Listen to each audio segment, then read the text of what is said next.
అందరికీ నమస్తే. Welcome to I dream. నేను మీ చాణక్య. ఈరోజు మనము చెన్నైకి వచ్చాము. చెన్నైలో వచ్చిన తర్వాత అలా మనందరికీ గుర్తొచ్చేది ఎవరంటే, ఎన్నో అద్భుతమైన వేల పాటలు పాడిన రమణ గారు. ఏంటంటే ఆవిడ పాడిన పాటలు 1 కాదు, 2 కాదు. ఎన్నో వేలల్లో ఉన్నాయి. మన తెలుగు ఇండస్ట్రీలో ఎంతో అద్భుతమైన పాటలు పాడిన ఆవిడ మరి ఇక్కడ చెన్నైలో ఉన్నారంటే ఆవిడతో మాట్లాడుకోకుండా మన ఐ డ్రీమ్ టీమ్ అనేది వెళ్ళిపోతుందా చెప్పండి? మరైతే ఇప్పుడు మనతో పాటు కూడా రమణ గారు ఉన్నారు. ఆవిడతో మాట్లాడదాం. బోలెడన్ని విషయాలు కూడా ఆవిడని అడిగి తెలుసుకుందాం. అమ్మా నమస్తే అమ్మా. నమస్కారం అండి. ఎలా ఉన్నారమ్మా?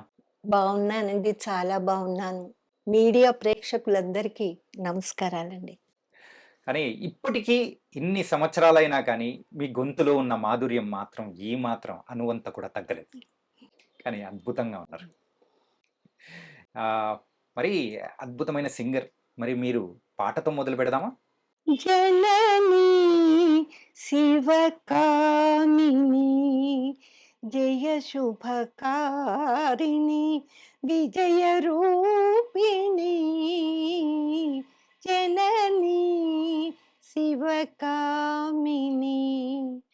అమ్మవు నీవే అఖిల జగాలకు అమ్మల కన్నా అమ్మవు నీవే నీ చరణములే నమ్మితి నమ్మా జయము నీయవే అమ్మా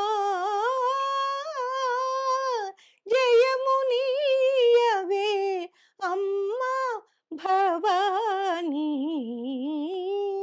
జననీ శివకామిని జయ శుభకారిణి విజయ రూపిణి జననీ శివకామిని.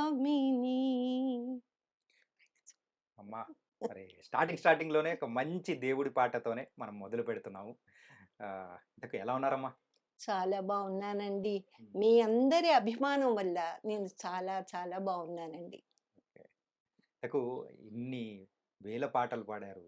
కానీ ఇంకా ఏంటంటే ఆ పాట పాడుతున్నప్పుడు ఆ రోజులే గుర్తొచ్చేలాగా అన్నట్టు అనిపిస్తూ ఉంది. డివోషనల్ అనేటప్పటికి మీరే ఎందుకు అందరికి గుర్తొస్తూ ఉంటారు?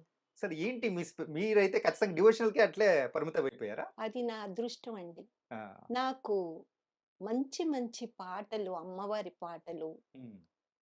మన వెంకటేశ్వర స్వామి పాటలు, సాయిబాబా గారివి ఇంకా అన్నీ ఎన్ని దేవుళ్ళున్నారో, హ్మ్. అన్ని దేవుళ్ళ గురించి నన్ను పాడించారండి. అన్నమాచారి కీర్తనలు ఇవన్నీ పాడడానికి నాకు చాలా నేనెన్నో జన్మల పూర్వ జన్మలో ఎంతో పుణ్యం చేసుకోవడం వల్ల నాకు దక్కినియండి. క్రిస్టియన్ సాంగ్స్ కూడా పాడానండి. చాలా పాడాను. వాటిల్లో కూడా ఆ! అన్నీ మంచి పాటలే నాకిచ్చారండి. ఓకే. అంటే దేవుడి పాటలనే కాకుండా ఆ పాట, ఈ పాట, ఈ జోనర్, ఆ జోనర్ అని లేకుండా అన్ని జోనర్‌లు టచ్ చేసారు కదా! అవునండి. అన్నీ పాడానండి. ఓకే. అన్ని పాటలు పాడానండి. అందరూ హీరోయిన్స్ అప్పుడు ఉండే హీరోయిన్స్‌కి పాడానండి. మన ఆహ్, వ్యాంప్ క్యారెక్టర్స్‌కి పాడానండి. హ్మ్. అందరూ నాకు రమణ ఈ పాటైతే రమణ పాడగలదు హ్మ్. అని నాకు మంచి పాటలిచ్చారండి. ఇంతకు మీ ప్రయాణం అనేది ఎక్కడి నుంచి మొదలైంది? అసలు సింగింగ్ సైడ్ రావాలనే ఆలోచన అనేది కూడా ఎలా వచ్చింది? నాకు అప్పుడు 7, 8 సంవత్సరాలప్పుడు నేను సెయింట్ అంతోని ఆర్‌సీఎం స్కూల్‌లో విజయవాడలో చదివేదాన్నండి. హ్మ్. అక్కడ మా స్కూల్‌లో కాంపిటీషన్స్ అన్ని స్కూలు కాంపిటీషన్సు పెట్టేవారండి. హ్మ్. అక్కడి నుంచి నాకు లతా మంగేష్కర్ గారి పాటలన్నా, ఆషా భోంస్లే గారి పాటలన్నా నాకు తెలీదు. నేనేంటో పాడేసేదాన్ని అలాగని. ఆ! నిదురపోరా తమ్ముడా! అలాగా ఇంకా ఏమేమి పాటలున్నాయో ఆవిడ పాటలు.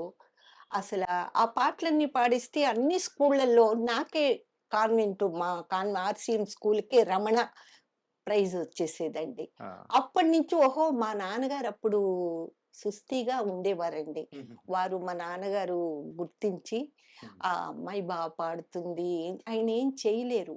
అంటే చాలా ఏజ్ అయిన తర్వాత మేము మా పుట్టామండి. మా ఆహా! అమ్మగారికి, నాన్నగారికి. ఓకే. నా తర్వాత మా చెల్లెలు పుట్టింది. ఏం చెయ్యాలో తెలియలేదు. ఒక ఈ పుస్తకంలో అన్ని పాటలు రాసుకొని పాడుతూ ఉండేదాన్ని. ఇలాగే ఎక్కడ చూసినా ఆఖరికి మాకు తెలిసిన వాళ్ళు ఇంటికి ఒకసారి వెళ్ళాను. హ్మ్. ఏదో ఉయ్యాల్లో వేస్తున్నారు. మా రిలేషన్ ఇంటికి వెళితే ఉయ్యాల్లో ఒక పాపని వేసి ఫంక్షన్ చేస్తున్నారు. "అమ్మాయి రమణ, బేబీ రమణ పాడమ్మా ఏదన్నా పాట" అంటే ఏదో పాడాను. హ్మ్. అక్కడ ఒక తెలిసినాయనుండి, "ఈ అమ్మాయి బా పాడుతుందే, ఈ హ్మ్. అమ్మాయిని కచేరీలోకి తీసుకువెళ్దాం, కచేరీలు చేయిద్దాం" అని మా నాన్నగారి దగ్గరకొచ్చి, "ఏవండీ పర్మిషన్ అడిగారు. మీ పాపని పంపిస్తారా పాడటానికి?" "మా పాప ఏం పాడుతుంది బాబు చిన్న పిల్ల." దానికి "లేదండి, మాకు తెలుసు అమ్మాయి ఎంతవరకు పాడగలదో. హ్మ్. చూద్దాం ఒకసారి ట్రై చేద్దాం." తీసుకువెళ్ళిన తర్వాత నేను అప్పుడు నాకు 7, 8 సంవత్సరాలు ఉంటుందండి. స్టేజ్ మీద నాకిది స్టేజి, హ్మ్. వీళ్ళంతా మైకు అది నాకేం తెలీదు. నాకు వచ్చిన పాటలన్నీ పాడేస్తే ఒకటే క్లాప్స్. ఆ! అమ్మ! మా నాన్నగారు నాకు కూడా వచ్చారు. అమ్మో! మా అమ్మాయికి ఏంటి ప్రైజులు ఏవేమో వెండి ఇవన్నీ తీసుకొచ్చి నాకు ఇవ్వడం, పెన్నులివ్వడం. ఆ! ఏంటేంటో ఇస్తుంటుంటే మా నాన్నగారు ఆశ్చర్యపోయారు. మా అమ్మాయికి ఓహో! ఇంతవరకు పాడగలదా? హ్మ్. అని ఇంక అందరూ రావడం, నన్ను ప్రోగ్రామ్స్‌కి తీసుకువెళ్ళడం ఇలా జరుగుతూ వస్తుందండి. ఆ! ఒకసారి ఏమైందంటే, హ్మ్. లక్ష్మణరావు గారని ఇక్కడ మద్రాసులో, చెన్నైలో అందరు మ్యూజిక్ డైరెక్టర్స్ దగ్గర ఆయన ప్రముఖ తబలిస్టు. ఓకే. లక్ష్మణరావు గారు. ఆయనప్పుడు లక్ష్మణరావు గారు. ఆ! చనిపోయారండి. ఇప్పుడు లేరండి. హ్మ్. అప్పుడు వారొచ్చారట. మా ఇంటి దగ్గరే స్టేజ్ వేశారు. హ్మ్. వేసేసి ఆయన ఓన్లీ తబలా పెట్టి, ఒక హార్మోనియం పెట్టి వాళ్ళు వాయిస్తున్నారు. ఆ! వాయిస్తుంటే మా వాళ్ళు అక్కడ అందరు వాళ్ళు తెలిసిన వాళ్ళు, "ఏంటి మన బేబీ రమణ ఉంది గదా! పిలిపించి పాడిద్దాం. ఇక్కడే గదా ఉంది పిలవండి." ఆ! నిద్రపోతున్నాను. అప్పుడు నైట్ 10, 11 దాటింది. అప్పుడు వాళ్ళొచ్చేసి మా నాన్నగారి దగ్గరికొచ్చి, "ఏవండీ పాపని పంపించండి." "ఏంటి బాబు" అంటే, "ఇది మీది కిందేనండి మీ ఇంటి దగ్గరే." "ఆ! సరే." నాకు తెలీదు. ఆయన లక్ష్మణరావు గారు పిక్చర్స్‌లో ఏవేమి పాటలకు వాయించారో, ఆ పాటలన్నీ నేను పాడతాను. నాకు తెలీదు. హ్మ్. అవన్నీ వరుసనే పాడేస్తున్నాను. ఏది నిద్రలో లేపినా గాని అలాగే పాడుతున్నారు. ఆ! హాయ్ సువర్ణ సుందరి హాయ్ హాయిగా మనసాగే. హ్మ్. అవన్నీ డ్యూయెట్సు, హ్మ్. సోలోసు ఇంక ఏమున్నా ఇవన్నీ పాడేస్తుంటే, ఇదేంటి ఈ అమ్మాయి ఇలా పాడుతుంది అని ఆయన చాలా ఆశ్చర్యపోయి, హ్మ్. "పాప నీవు ఏంటమ్మా ఎక్కడ?" అంటే, "ఇలా పలానా అండి ఇలాగా." అమ్మా మద్రాసుకొస్తావా? నేను పిలిస్తే అండి, అమ్మో! మద్రాసుకా? అమ్మో!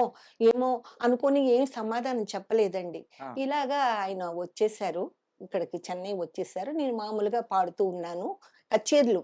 హ్మ్. ఇంక కచేరీలేమిటి, డ్రామాలేమిటి ఇంక ఏయి పడితే బిజీ అనమాట. ఆ! వాళ్ళందరూ ఏమనేవాళ్ళంటే, హీరోయిన్ అన్నా డ్రామాలో హీరోయిన్ అన్నా మేము బుక్ చేసుకోవచ్చు. ఈ సింగర్‌ని, ఈ రమణ్‌ని అసలు ఇంత ఖాళీ లేకుండా ఈ అమ్మాయి ఇంత బిజీగా ఉందని ముందుగానే నాకు చెప్పేసేవారండి. హుహు. రసన సమాఖ్య అని కె. వెంకటేశ్వరరావు గారు. హ్మ్. వాళ్ళది పెద్ద సంస్థ. సిహెచ్ కృష్ణమూర్తి గారు, పొట్టి ప్రసాదు ఆ! వీళ్ళంతా దాంట్లో ఉన్నారనమాట. ఓకే. ఓకే. ఆ నాట్య మండలిలో. వాళ్ళ దగ్గర నేను రాగరాగిణి అని ఒక నాటకం ఉండేదనమాట. దాంట్లో పాడేదాన్ననమాట. అసలు వాళ్ళందరూ నన్ను ఎంత ఎంకరేజ్ చేశారంటే, ఇంక నేను చెప్పలేను. నేను లేకపోతే ఆ నాటకం లేదు. లేదు. ఓకే. అలా అంతవరకు వాళ్ళు చేసి నన్నెంతో ఎంకరేజ్ చేశారు. అలాగే అరుణోదయ నాట్య మండలి. హ్మ్. శుంకర కనకారావు గారని అది పెద్దదండి. హ్మ్.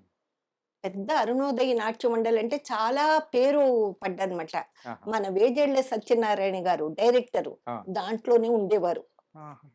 అక్కడి నుంచే వచ్చారు. 'వేమన' అనే నాటకంలో రంగనాయకులు వేషం గూడా వేశారాయన.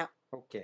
ఆ తర్వాత మన పద్మనాభం గారు భార్య ప్రమీల గారు, మూడవ భార్య. హ్మ్. ఆవిడ కూడా దాంట్లో హీరోయిన్‌గా యాక్ట్ యాక్ట్ చేసేదనమాట. చేశారు. ఓకే. ఆ డ్రామాలో. హుహు. దాంట్లో పాటలు నేను పాడుతూ ఉండేదాన్ని. ఎప్పుడూ నేను ఫ్రాక్‌లు వేసుకున్నప్పుడు. అంటే ఒక 10 సంవత్సరాలు, ఆ! 9, 10 ఆ! ఆ! అంతే అంతేనండి. కదమ్మా? అంతేనండి. ఆ! వేసుకున్నప్పుడు పాడుతూ ఉండేదాన్ని. వాళ్ళు డ్రామా రిహార్సల్ చేస్తూనే పడుకుండేదాన్ని. వాళ్ళు లేపేసి నన్ను ఆ పాటలు పాడించేవారు. దాంట్లో వేమన వదిన గారికి కూడా నేనే పాడాలి. హుహు. అంటే ఆవిడ